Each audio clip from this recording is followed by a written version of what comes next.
ನಮಸ್ಕಾರ. ನಾನು ನಿಮ್ಮ ಲಕ್ಷ್ಮೀ ಹೆಬ್ಬಾಳ್ಕರ್ ಮಾತಾಡ್ತೀನಿ. ಇವತ್ತಿಗೆ ಕರ್ನಾಟಕ ರಾಜ್ಯ ಸರ್ಕಾರದ ಮಹತ್ವಾಕಾಂಕ್ಷೆಯ ಯೋಜನೆಯಾದಂತಹ ಗೃಹಲಕ್ಷ್ಮಿಯನ್ನ ಜಾರಿಗೆ ತಂದು 1 ವರ್ಷ ಆಯಿತು. ಈ ಸಂದರ್ಭದಲ್ಲಿ ಕುಟುಂಬದ ಎಲ್ಲ ಯಜಮಾನಿಗಳಿಗೆ, ನನ್ನ ಗೃಹಲಕ್ಷ್ಮಿಗಳಿಗೆ ನಾನು ಹಾರ್ದಿಕ ಶುಭಾಶಯಗಳನ್ನ ಮತ್ತು ಅಭಿನಂದನೆಯನ್ನು ಸಲ್ಲಿಸ್ತೀನಿ. ಇಲ್ಲಿಯವರೆಗೆ ಗೃಹಲಕ್ಷ್ಮಿಯು ತಮ್ಮ ಜೀವನದಲ್ಲಿ ಏನೆಲ್ಲ ಬದಲಾವಣೆಯನ್ನ ಈ 1 ವರ್ಷದಲ್ಲಿ ತಂದಿದೆ, ಈ ಬದಲಾವಣೆಯನ್ನ ಬನ್ನಿ ನಮ್ಮೊಂದಿಗೆ ಹಂಚಿಕೊಳ್ಳಿ. ರೀಲ್ಸ್ ಮಾಡೋದ್ರ ಮುಖಾಂತರ ಯೂಟ್ಯೂಬ್ ನಲ್ಲಿ ಹಂಚಿಕೊಳ್ಳಿ.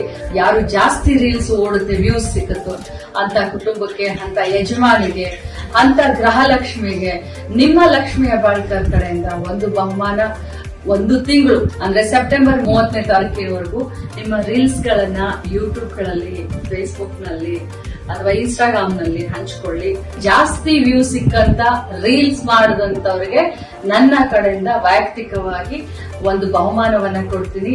ಹರಿಯಪ್ ಮೊದಲ 50 ಜನರ ದಾರಿಯನ್ನ ನಾನು ಕಾಯ್ತಾ ಇರ್ತೀನಿ. ಖಂಡಿತವಾಗ್ಲೂ ತಾವೆಲ್ಲರೂ ಈ ಒಂದು ರೀಲ್ಸ್ ಮಾಡೋದ್ರ ಮುಖಾಂತರ ಈ ಒಂದು ಗೃಹಲಕ್ಷ್ಮಿ ಯೋಜನೆಯಿಂದ ತಮ್ಮ ಜೀವನದಲ್ಲಿ ಆದಂತ ಬದಲಾವಣೆಯನ್ನ ನಮ್ಮೆಲ್ಲ ಕರ್ನಾಟಕ ರಾಜ್ಯದ ಜನರ ಜೊತೆ ಹಂಚಿಕೊಳ್ಳಿ. ತಮ್ಮೆಲ್ಲರಿಗೂ ಶುಭಾಶಯಗಳು.